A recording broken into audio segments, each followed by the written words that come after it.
Herðu, við ætlum að ræða stjórnmálin í Evrópu og hingað er kominn Ragnar Hjálmarsson, stjórnmálafræðingur sem býr í Berlín og við erum stundum að tala við í gegnum Zoom þýsk stjórnmál en langar að tala við kannski svona Evrópu öryggismálin en byrja samt á svona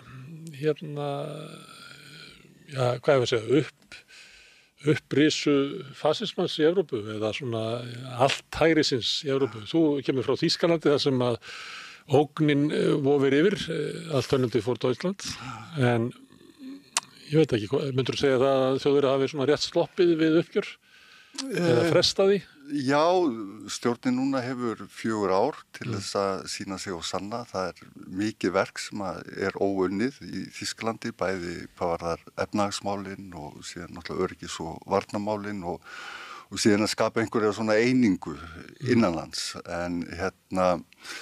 En síðustu árið og árin þá hefur náttúrulega verið mjög svona upptekinn af þessum uppgangi harðahægrisins og öfgahægrisins í Evrópu og það kannski hefur svolítið líka yfirskyggt aðra þróun að sko þegar maður lítur svona fylgist með umræðunni að svona fréttafíklar eins og við að þá þessi sko negativity bias sem svona harðvíraður í okkur að það eins og allt stefni eina leið en ef við lítum svona aðeins yfir sviðið að þá til dæmis hér á Norðurlöndunum og ég meina við sjáum líka bara kosningarnir hér á Íslandi að þessi boðskapur á ekkert lengur eitthvað voðalega mikið erindi og uppgangur öfgahægrisins hefur staðnað á Norðurlöndunum.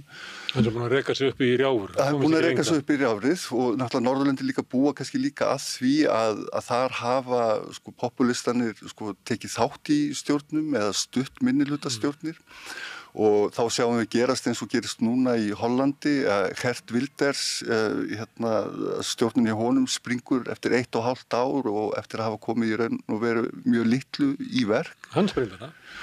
Já, enda það líka í eðli populistana. Það það að vera á köntunum að öskra en sko þegar kemur að því erfiða verkefni að taka ábyrgð á stjórnarháttu ríkisins að þá svolítið svona virðast þeir svona skauta frá ábyrgðinni. Og þú sér líka, ég meina eins og við höfum séð nýlega að Evrópusambandið og Bretland byrjað að dansa saman, að var komið þetta Windsor-frameworkið varðandi hvernig á að haga málum með Norður-Írland og sem að búast við fleiri samkomulögum í kjölfarið. Þar sjáum við mikla sókn umbótaflokks Nigel Farage.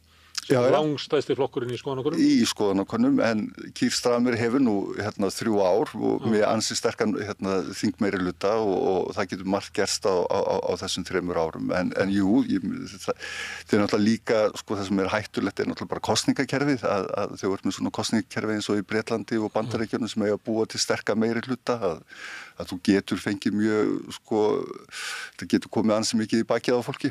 Eins og Keir Starmer núna með yfirþyrmandi meirihluta í þinginu út á 34%? Já, eitthvað þannig, 33-34% sko, en þetta first past the post kosningakerfi. En þín tilfinning það að svona sókn ultrahægrisins, að hún sé einhver leyti búin. Ég held ég hafi talað við þig í aðdraganda þingkosningana að þá var óttinn sá að annarkvort myndi þetta gerast núna að Alternative for Deutschland næði einhverju sko stórkostlega lykilstöðu eða næst eftir 4 ár. Ég meina það getur allt gerst en ef við til dæmis fókusurum á Alternative for Deutschland að þeirra fylgi mjög staðbundið. Það að segja að það mjög bundið við þessi við fylgin úr gamla austrinu og síðan við dreifðu byggðir í vestrinu.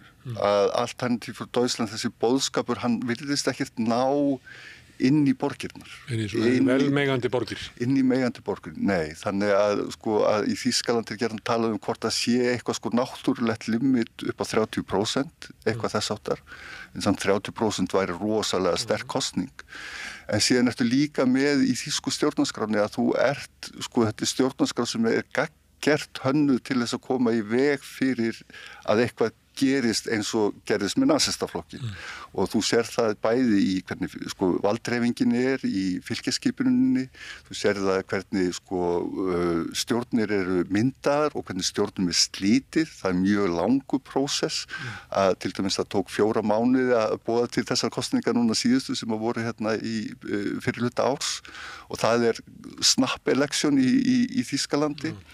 Þú sér það í Þýskalandi leyniþjónusta Bundesamt für Verfassungsschutz sem með 5.000 manna starfslið sem að monitorar öfgaelement og þau sem að ógna stjórnarskráni.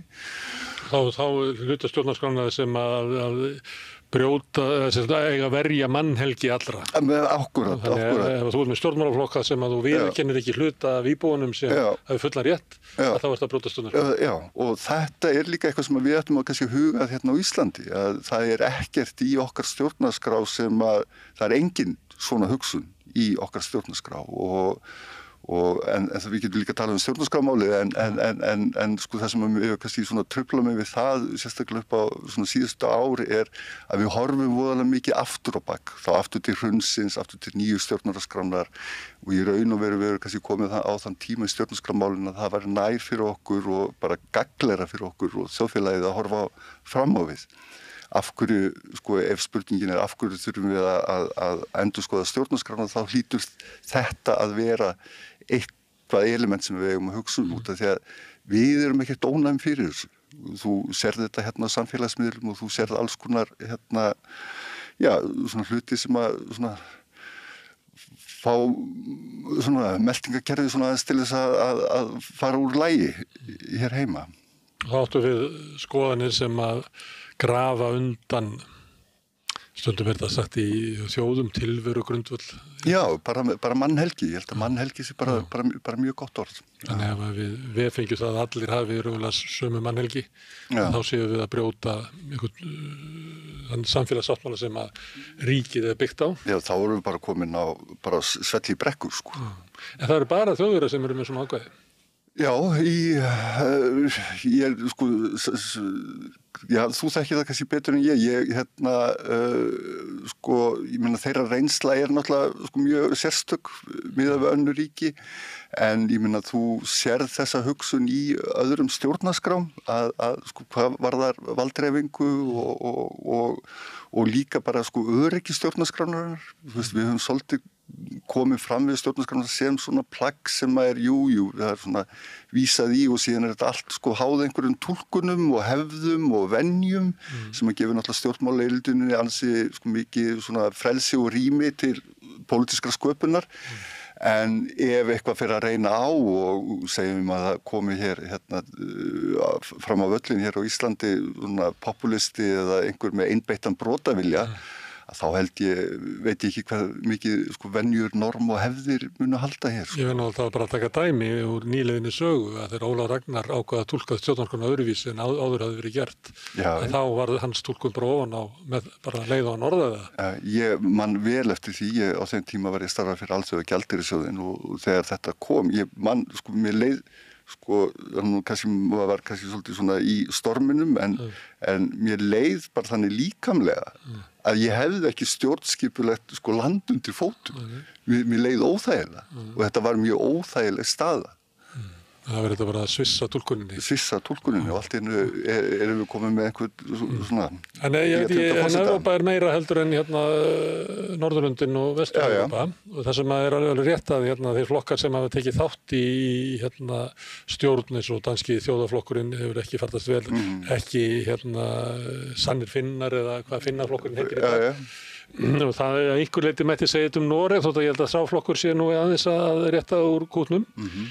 En ef við förum aðeins austara þá erum við með svona populíska hægriflokka sem eru svona skildir eins og Lög og réttur í Póllandi sem eiginlega byggði sig upp sem valdsflokk og við erum með Orbán í Ungverjalandi og kannski getum við tekið Erdogan í Tyrklandi, þar sem eru dæmi þennan svona stjórnmálarm sem kemst til valda og einhver leyti getum við sagt að Trump sé að feta sig í þessa braut að ná einhverju svona fasisma í gegnum kosningar eins og Orbán og Erdogan hefur tekist og Putin í Rússlandi. Þannig að þegar í austrinu þá sjáum við dæmi að einmitt þessi stjórnmálahreyfing hefur bara fest í sessi með því að ná völdum. Já, Rúmenar sluppu nú rétt fyrir horn núna fyrir nokkrum vikum eða mánuðum. Sko, og það sem kannski líka áhugavert í þessu samhengi að því ég var að mennta mig sem stjórnmálafræðingur og þá litum við alltaf til þess sem var að gerast í Bandaríkjunum, sérstaklega í tengslum við kosningar. Allt sem að gerast þar myndi síðan hafa áhrif á okkur hérna í Evrópu. En núna að þessi lærdómur ekki síður að koma einmitt frá austrinu og síðan vestur. Þannig að það byrjað að mynda svona miklu meiri hvað maður segja, svona gagnkvæmni í raun í þróunin að fasistarnir eru að læra af hvorum öðrum. En ég meina, núna hriktir undan stöðum hjá Orbán, hann ekki í sterkri stöðu. Í Póllandi, mér skilst að kosningarnir þar voru svo frekar bara óánægja með Donald Tusk og þeim hafi ekki tekist að hrinda þeim umbótum fram sem að þeir voru búin að lofa frekar en annað.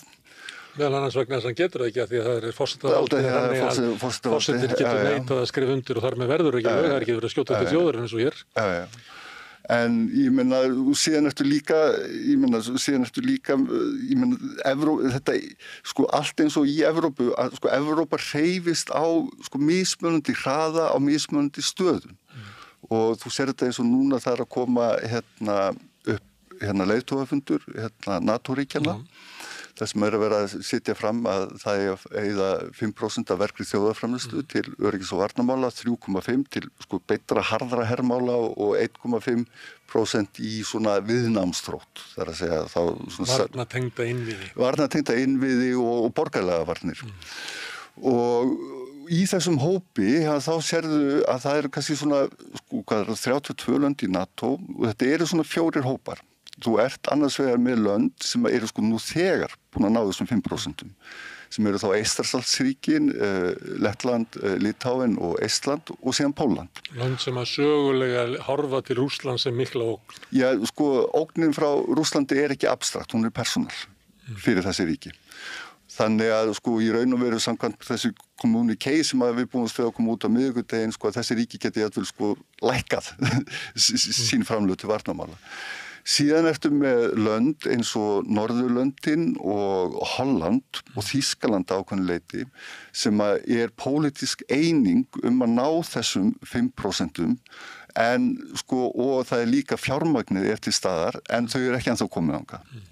Síðan ertu með þriðja hópinn af löndum sem eru þá eins og Bretland, Frakkland og Grikkland sem að þau núverandi stjórnvöld stefna í 5%, þau vilja koma þangað en það struktúrist það erfiðara fyrir þau. Bæði eru opinbera skuldir mjög háar í þessum ríkjum, efnahagur þeirra ekki að performa mjög vel og það óeiningin á þinginu.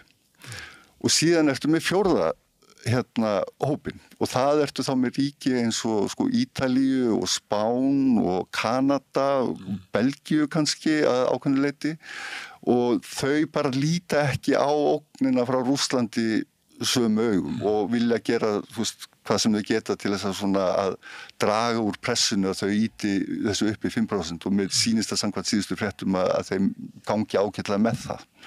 Að það sé ekki og það var sérstaklega Spánverjar sem eru búin að vera að standa á því að þeir vilja ekki fara mikið yfir 2%. Þeir vilja eyða peningunum frekar í uppbyggingu velferðaríkisins til þess að tryggja öryggi innanlands. Já, en þú sérð að þó að öll þessi evrópsku ríki, ég held að þau skilji Rússland mjög eins. Þó að hættumatið þeirra sé ólíkt, en þá skiljuðu Rússland eins sem aktor. Og þau eru öll að stefna í ákveðna leið, en þau eru að gera það á mismunandi hraða. Og það evrópsk stjórnmál, þau eru þannig og það við sem að hugsa svona eins og stefnumótunina í Bandaríkjunum eins og hún þessa dagana, sko, mjög svona impulsív og óútreiknanleg og síðan berðum maður saman við stefnumótunina í sko Evrópu og í Evrópusambandinu og það alltaf gagnrýnt hversu sko lengi þau eru að taka saman ákvarðanir.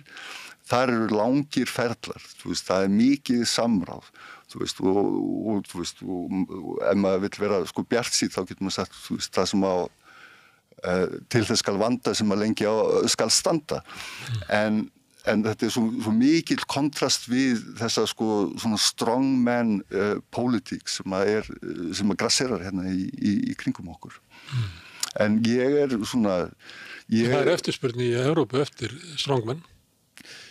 Já, það ekki eftirspurn eftir Marine Le Pen, það ekki, ég meina, það fer mismunandi eftir í hvaða löndum, ég meina, auðvitað það eitthvað líka bara í manneskjunni, eins og þessi litteratúr sko, the authoritarian personality. Við getum snúið svo við, það hérna, til dæmis ein, skýringin á miklu fylgi Trump að stór hluti almennings í Bandaríkjunum hafi mist trú á því fyrirkomulagi sem var áður, flokkakerfinu og raunverulega bara stofnunum samfélagsins og svona það sem að menn töldu að allir væri til í að berjast fyrir.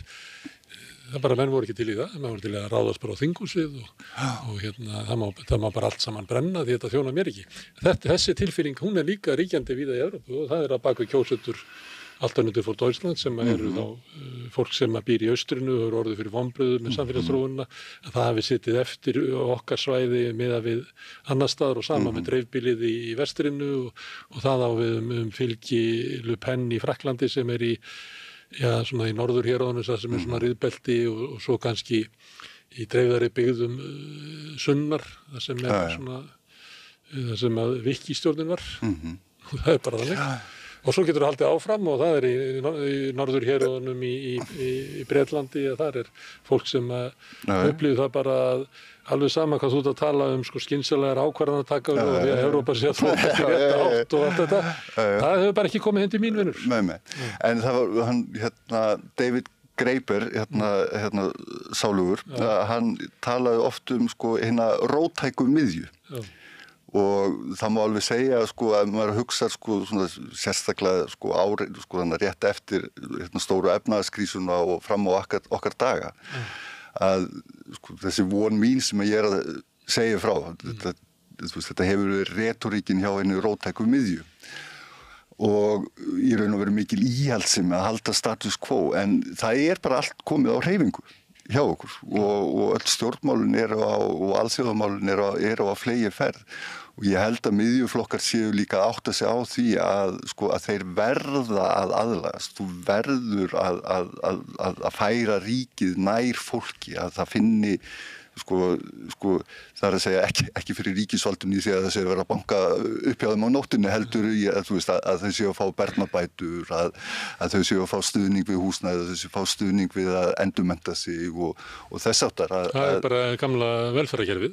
Bara gamla velferðarkerfið, mikið rétt. Velferðarríkið, að taka skatta af þeim sem eru betur settir og ekki bara fyrirtækjaeigendum og fjármagnseigendum, heldur líka þeim sem eru bara komnir í þá stöðu í sínu lífi að börnin eru farin að heiman og þú býrð í skuldutu húsi og það eðlilegt og þú ert kannski komin á hámarki af því sem þú hefur á laun út af vinnumarkaðnum að þá borgarðu tiltölulega háa skatta en á meðan þú ert kannski nýkomin úr námi og ert með börn og mikla framfærslu og ekki komin inn á húsnæðismarkaðinn og kannski í jaðri atvinnumarkaðins að þá færðu stuðning frá ríkinu. Það var gamla hugmyndin sem er nýfrjálskan eðlilega. En það síðan þversögnin, ég veit ekki hvort þú hefur lesið hennar bók hans Quentin Slobodian, Hayek's Bastards, að öfgahærið er búið að átta sig á þessu. Öfgahærið er orðið krítískt á alþjóðavæðinguna. Það talar fyrir stórauknum barnabótum meðal annars til að hlekkja konunar við eldavélina enn á ný. Og þessi náttúrulega hættan frá innflytjendum er náttúrulega líka hluti þessu, þessi hvað má segja, þessi svona ákveðin svona bolsjevískur nationalismi. Öflugt velferðarkerfi fyrir okkur og verja það fyrir ágangi hinna. Akkurat. Þannig að sko ef að sko hinn róttæka miðja fyrir ekki átt að segja á þessu þá hljóta að fara að vakna upp að þessum draumi sko. En þú ert að vonast þess, heyrist mér, að hún vakni til meðvitundar að við erum að endurleysa velferðaríkið. En það sem hinn róttæka miðja hefur átt að segja á er að eða talið sér trúum að þessi 30% sem að getur alið á svona útlendingaandúð, að við verðum líklega bara að taka hana upp sem er svona Mette Frederiksen leiðin og sem að við heyrum svo sem líka, já. En ég minna ef að stjórnmálamenn myndu lesa þá pappíra sem að stjórnmálafræðingar eru að gefa út að þá hefur hann bara verið þannig að þetta drift sko flokkana hægra megin við vinstur og við miðjuna og vinstra megin við miðjuna að þessi strategi hefur ekki skilað um neinum árangri. Þetta hefur bitið í skottið eins og með í Danmörku að þau tóku nýja kjósendur en það voru þeirra aðrir fasta kjósendur sem að færa þessu sko lengra til vinstri. Já. Það er til dæmis sósíalíski þjóðarflokkurinn, hann er í mikilli sveiflu í Danmörku og jafnaðarmenn er ekkert að gera gott mót sko. Nei, og síðan sér þetta líka hjá Friedrich Merz þannig rétt fyrir kosningar þegar hann hljópa af stað og studdi þingsályktun eða sko setti fram þingsályktun sem að AfD studdi sem að sko backfire algjörlega. Þannig að ég sko líka bara maður vona það að þetta maður búin að horfa upp á hvern sko hefðbundna íhaldsflokkin sko vera að fara niður þessa leið og maður bara ekki þessa leið sko. Og þú gerir ráð fyrir að flokkarnir læri af þessu og ert að vara við því að horfa á þróunina í svona línulegri jöfnun að það sem hefur verið að vaksa hingað til mun halda áfram að vaksa til þess óendanlega en það er ekki gefið að sko hægri flokkarnir til hægri muni sko taka Evrópu. Nei, alls ekki og ég held að það verði sér líka ákveðin sko svona kælingareffekt sem að kemur frá Bandaríkjunum þegar fólk sér sko. Heldur það ekki að Trump öfugt það sem að maður myndi kannski geta ætlað að valdataka Trump og hans stjórnarhættir myndi ýta undir skoðanabræður hans í Evrópu. Getur ekki verið að virki öfugt? Ég minna við sáum hvernig það var með sko í raun og veru sko má segja að sko að hvað heitir starting pistol rásbissan að það var Brexit og við sáum hvað gerist í kjölfarinu að þegar fólk sá sko það voru að vera að tala sko að hollenskan exit, franskan exit ítalskan exit, það koðnaði allt niður. Það kemur ekki óvart, ég meina þetta er náttúrulega bara spekulasjón en það kemur ekki óvart að það væri svona svipað orsakasamhengi. Hvað var það þegar fólk lítur yfir til Bandaríkjanna og sér hvað er í gangi þar að er þetta svo gott að vera með sterka menn sem að taka ákvarðanir sko byggt á því hver talaði síðast við það og það er óútreiknanlegt. Og það sem að hugsa sko eins og líka með alla sko auðjöfurana sem að standa þarna að baki Trump að sko þó svo að fólk sé ósátt við þessa sko neoliberal order sem hefur komið hingað sem var svona búin að vera ídeológían síðustu 30-40 ár eða allavega, síðan 1979 eða eitthvað áleika að sko engu að síður og svona upp að fjármálakrísun, engu að síður það að vera með fyrirsjáanleika í stjórnmálunum, að vera með funksjónal markaði, að vera með svona pólitík þessara miðju, hún hefur skilað hún skilaði mjög miklu af sér. En hún á eiginlega upptök sín í eftirstríðsárunum sko, það er búið að vera að brjóta hana niður á nýfrjálshyggju tímanum. Það hefur verið að búið að brjóta niður velferðaríkið, það hefur búið að vera að brjóta niður rétt verkalýðsfélaga sem höfðu sko mótandi áhrif á uppbyggingu samfélagsins. En sú þróun hefur sko, ég segi sko upp að alþjóðlegu fjármálakrísunni, sú þróun hefur sko, ég meina hún var alveg til staðar og ég meina einkavæðingin og Thatcher og Reagan og Emreiðin hér heima og alltaf auðvitað. En hún tekur á sig svona... Það er skárra heldur en Trump og félagar. það skárra heldur en Trump og félag.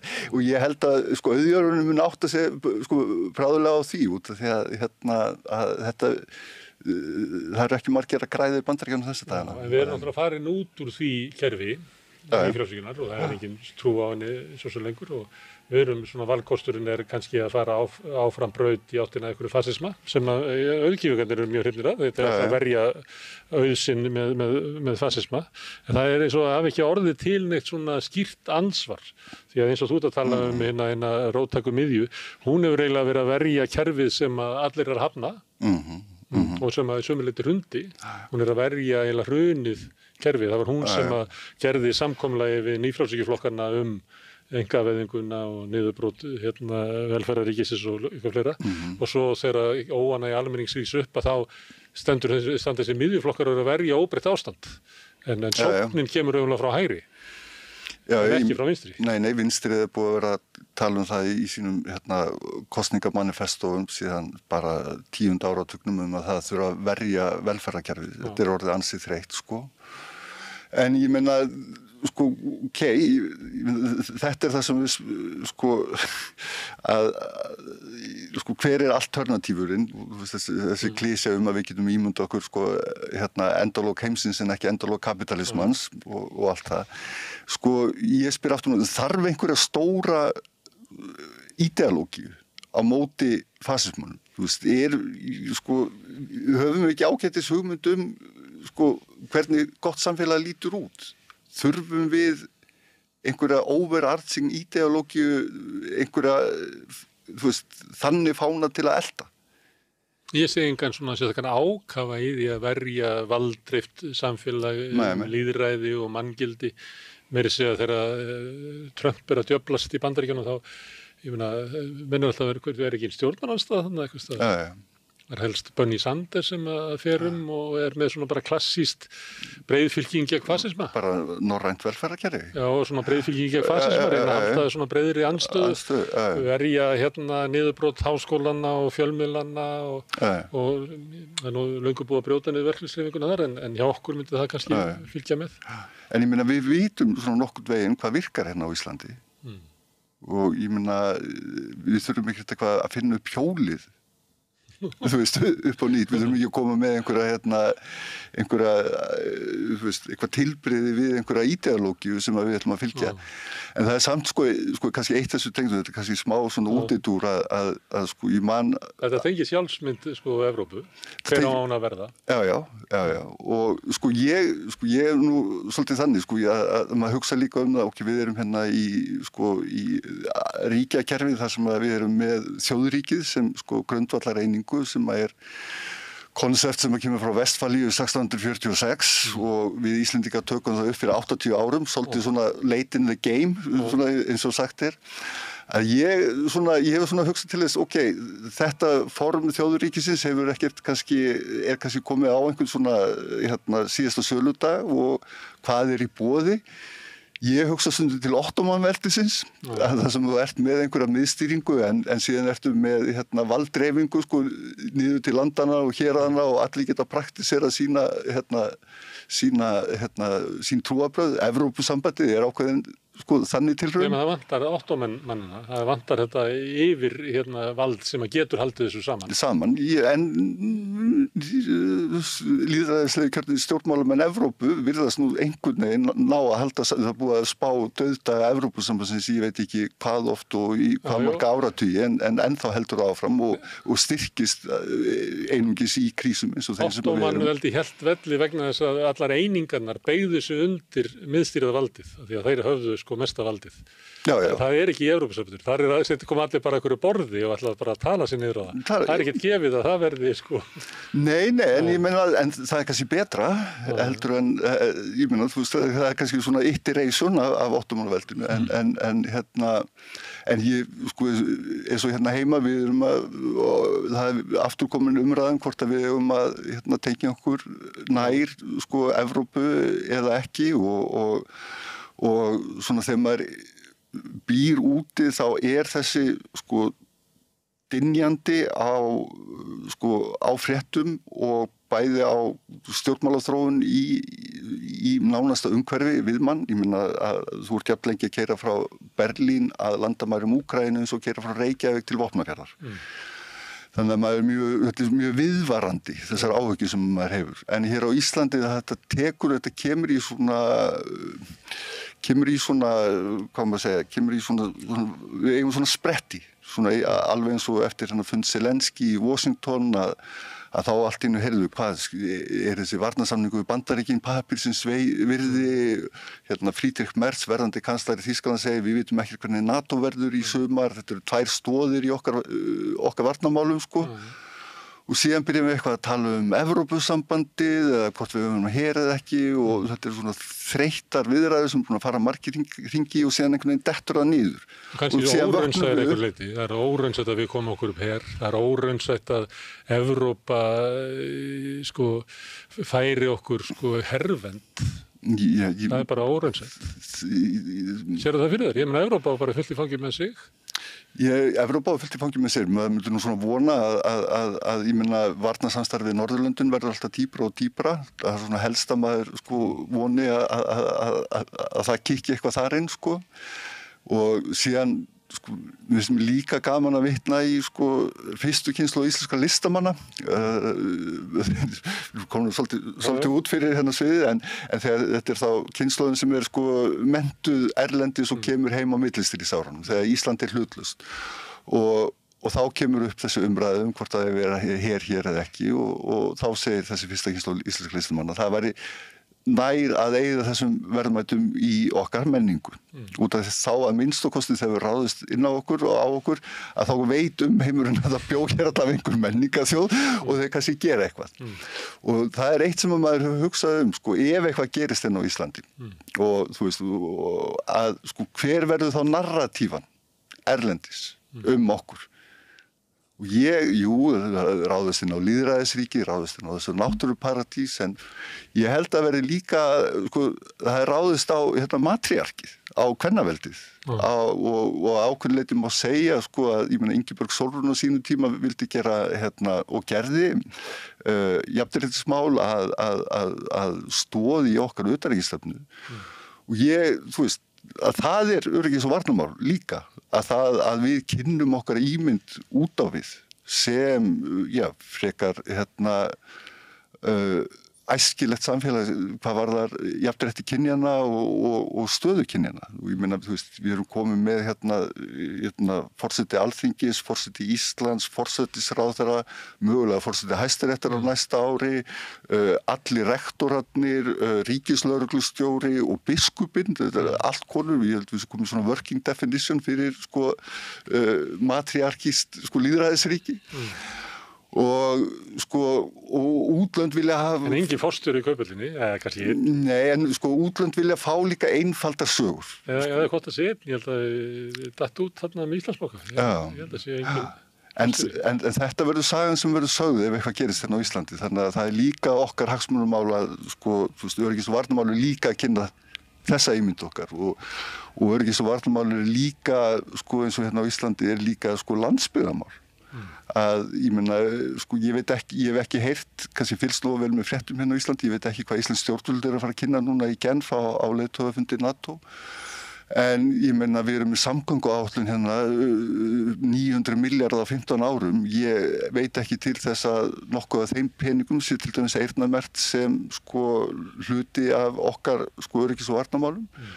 Ég meina þessi infrastruktúr sem það þarf að byggja upp, hann verður meira partinn á landsbyggðinni. Þannig að Ég hugsa nú að þegar Kristrún sagði eitthvað í þá verun að þessi 1,5% varnartengdir innviðir að við myndum standa við það, þá hefur hún líklega haft þetta í huga. Þetta í huga, já. Og ég meina, og það er bara gott mál. Herðu, þú ert í Þýskalandi og Evrópa náttúrulega hangir saman svolítið á því, þegar við vorum að tala Ottomanveldi og svona. Það þarf að vera eitthvað svona afl, það verður að vera vel í þessu, svona ás. En Þýskaland stendur eiginlega veikar núna heldur en síðan Guð má vita hvenær, Þýskaland stendur, það má segja það. Efnahagskerfi Þýskalands sem að byggði miklu leyti á hvarfavélinni og útflutningi á bifreiðum og hátæknivörum að að í því umhverfi sem núna bæði dýrisking gagnvart Kína og síðan líka hvað maður segja bara þetta bakslag sem hefur orðið í alþjóðavæðingum og alþjóðaviðskiptum kemur mjög illa orkukreppa, mistu orkuna frá Rússlandi og þess aftar en það sem að Þjóðverjar búa að þeir búa því að hafa verið með þessa skuldabremsu sína að opinbera skuldir í Þýskalandi eru mjög lágar og að Olaf Scholz kynnti sætinvendu sem átti að vera fjárfestingi 100 milljörðum evra í öryggis- og varnarmál. Núna má búast við að jafnvel á næsta ári verða alltaf 200 milljarðir evra á borðinu. Ég veit ekki hvað, ég get ekki eins og reiknaði í krónum hversu mikil, það er rosalega mikið að peningum. Multimonni peningaglás, eins og Davíð Sigurðsson sagði. Og þú veist, og forstjóri Volkswagen dreymir að breyta verksmiðjum sínum sem eru ekki að skila hagnaði í því að framleiða hergögn. En þannig að það er og það á loksins að vera fjárfesting í þessum infrastruktúr sem þeir eru búin að vera að vanrækja. Og það er allt í lagi gott að þau séu að fara lestakerfið í Þýskalandi algjörlega ómögulegt, autobanninn byrjar að láta á sjá, skólabyggingar miklaðar, etc. Auðvitað hefði maður viljað sjá eins og til dæmis í kórónufaraldrinum þegar fjárfestar voru að borga þýska seðlabankanum peninga til þess að geyma peningana sína, að þá hefði náttúrulega verið tíminn og Olaf Scholz var það fjármálaráðherra, þá hefði átt að fara í þessar fjárfestingar. Nú er verið að fara í þessar fjárfestingar en undir yfirskyni öryggis- og varnarmála. Allt í lagi. En þannig að það er möguleiki, þau hafa ansi mikið rými því stjórnvöld núna til að gera og fara í mikla fjárfestingar, en spurningin er hvort að þeim teksta. Þú veist, hvort að það sé bara menningarlega, hvort að þetta það er svo erfitt að koma hlutum í verk í Þýskalandi. Að skrifræðið er vonlaust, er þunglamalegt, er allt í pappír. Þau, síðasta ríkisstjórn var efst á þeirra 180 síðuna stjórnarskrársamkomulagi var fyrirsögnin digitaliserum. Ég hugsa hvað þýðir það á íslensku? Það er stafræni svæði. Þetta var eitthvað sem við gerðum 95. Stafrænt Ísland heitir það. Já. Þetta sé verkefni sem er undir í fjármálaráðuneytinu. Fjármálaráðuneytinu. Ég held að það sé eitthvað sem að Björn Bjarnason byrjaði á þegar hann var ráðherra. Það er það langt síðan. Og Þjóðverjarnir eru að byrja á því núna. Og það er eins og sama til dæmis með herinn, að þó þau séum rosalega mikið pening þar og ætla núna að eru með 180.000 manns í hernum, vilja bæta við 50 til 60.000. Og það er bara spurning hvort að þau hafi bara aðstöðuna fyrir fólkið. Út af því að ég meina að þegar við talum um öryggis- og varnarmál, það er oft verið að tala um fjárveitingar og fjármuni. En fjárveitingar og fjármunir og fjárhagsáætlanir, þær berjast ekki í stríðum. Þú veist, það er fólk og síðan bara material assets. Og það er spurning, það sem stendur upp á, og við vonandi sjáum hvað bara á þessu ári í lok árs er hægt að taka svolítið púlsinn á því hvernig gengur, hvort að Þjóðverjum þýsku stjórnvöldum sé í raun, hvort þau geti nýtt þetta rými sem þau hafa. Og síðan náttúrulega skiptir máli hvernig dýnamíkin er á milli landana, þá sérstaklega gömlu Weimarlandana eða Weimar plus, að Merz og Macron ná vel saman, þeir ná vel saman með Tusk, og því miður fóru kosningarnar í Póllandi eins og það fóru út af því að Pólland er algjör lykilgerandi í því ef það á að integrera Úkraínu inn í Evrópu, þá verður Pólland að vera þar í aðalhlutverki. Og eins og til dæmis fyrir kosningarna þá sagði Tusk að Pólverjar myndu ekki taka þátt í einhverjum evrópskum vopnahlésveitum í Úkraínu.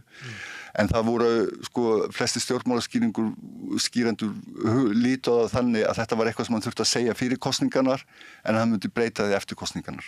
En núna, fyrst það eru komið með þennan forseta sem við erum með, að þá er Pólland út.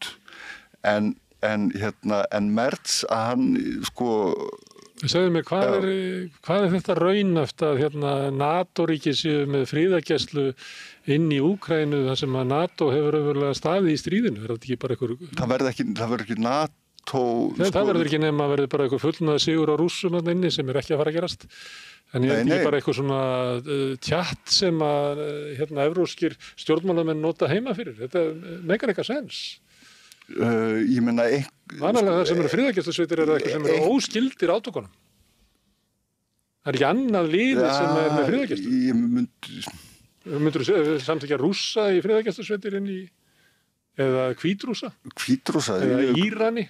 Ég meina það verður náttúrulega sko þú veist þetta er kannski ég meina það sko hann fekk Wolfgang Ischinger á síðustu ráðstefnu í München öryggisráðstefnu þar að hann fekk nú bágt fyrir að stinga upp á að Kínverjar myndu mæta með sveitina þar en ég meina á endanum endar þessi átök í Úkraínu með einhvers konar samkomulagi og það verður sko þú veist, hvernig sem það samkomulagi það verður alveg brjálæðislega flókið þú ert að hugsa hvernig bufferzónin eru hvernig samsetning sveitanna hvaða valdheimildi þær hafa hvað, Evrópulöndin geta gert til þess að styrkja Úkraínu á meðan og hvað þau geta ekki gert og svo framvegis en það allt í lagi það þarf að hugsa þetta og það þarf að tala þetta það þýðir ekki að segja að þetta sé bara eitthvað ómögulegt og henda því frá. Þetta er langt inn í framtíðinni. Mér langar að spyrja það því að lýsa svona hrörnum Þýskalands að því að það kemur manni svolítið óvart að því að ég alveg með fyrir það sem að Þjóðverjar gera það alveg ógeðslega vel að bara búa til blýant það er bara margar kynslóðir sem að þróa það og það er bara ekki hægt að búa til betri blýant heldur en að Þjóðverjar gera. Af hverju geta þær ekki haft stjórnsýsluna sína í lagi og járnbrautirnar sína í lagi hvað gerðist eiginlega? Af hverju misti þjóðin einhvern veginn fókus? Fókusinn, þú getur náttúrulega, að Þýskaland, gat stjórn, Þýskaland byggði sig upp sem útflutningsríki á mjög verðmætum útflutningsvörum sem að löndin í kringum þau keyptu á mjög góðum lánum sem þau fengið út af sérstaklega út af þau voru búin að ganga inn í evrusamstarfið eins og Grikkir. Keyptu kúlulegur frá Þýskalandi. Bæði að þau voru bestu kúlulegur í heimi en líka vegna þess að það var mekanismi inn í Evrópu að lánaði fyrir að kaupa kúlulegur af þjóðurum. Þannig að og það módel svolítið springur í kjölfar alþjóðlegu efnahagskreppunnar og evrukrísunnar sérstaklega 2011-2012. Síðan hefur stærsti útflutningsmarkaður hefur verið Kína og stærstu fyrirtæki Þýskalands, Volkswagen, Mercedes, Porsche og öll þau, að þeirra helsta sala hefur verið á Kínamarkaði. Og í svokallum machine tools, það er að segja að búa til vélarnar sem að búa til dótið. Og þetta, Kínverjar hafa bara tekið fram úr Þjóðverjum, hvað þetta varar. Að það er svo, eins og ef þú tala við, fulltrúa evróskra multinational fyrirtækja, þá segir ef við erum ekki í, ræktinni, með útibú í Kína, í ræktinni þar, að þá bara deyjum við. Stingaður okkur af. Já, stingaður okkur af. Það talað við það bara næsta kynslóð verksmiðja sem er svona róbótavætt og hún er bara í Kína, Já. Hún er ekki í Bandaríkjónum, í riðbeltunum þessum Trump dreymir að þetta sé. Nei, og síðan ertu líka með þessa menningabundnu þætti að eftir að hafa verið þarna mjög lengi og ég kem frá landi þar sem að eitt árið við erum 18% verðbólgu og síðan bara kemur síldin og loðnan og upp og niður að í Þýskalandi hefur verið þessi stanslausi stöðuleiki, alltaf stöðuleiki og eitt það sem að mínum að sem þau gert að þau þola sársauka mjög illa og þau díla ekki að ef það kemur einhver óstöðuleiki að þá hlaupa upp til handa og fóta og það er náttúrulega COVID-krísan gerði það mjög skýrt og klárt og síðan kemur náttúrulega Úkraínustríð í kjölfarið þannig að þýskt samfélag hefur svolítið ekki svona óvanalegi hlutir eins og bændur að mæta niður í höfuðborg Berlínar að mótmæla. Ég held að það hefur bara aldrei gerst, meðan það gerir mánaðarlega í Frakklandi.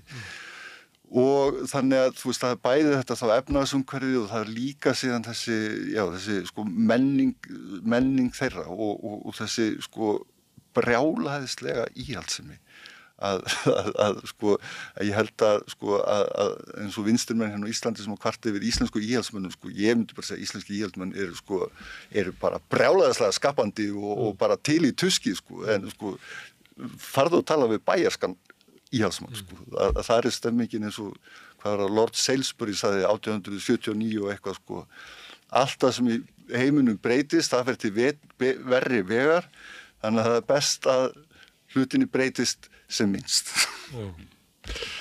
Herðu, Ragnar, gaman að fá þig hérna Rauða borðinu í heimsókninni. Þú ætlar að vera eitthvað í sumar á gamla landinu. Við kannski fáum þið aftur til þess að spjalla pólitíkina. Já, það verður gaman. Takk fyrir boðið. Takk hérna. Takk. En við höldum áfram hér við Rauða borðið. Næsti kafli eftir augnablik.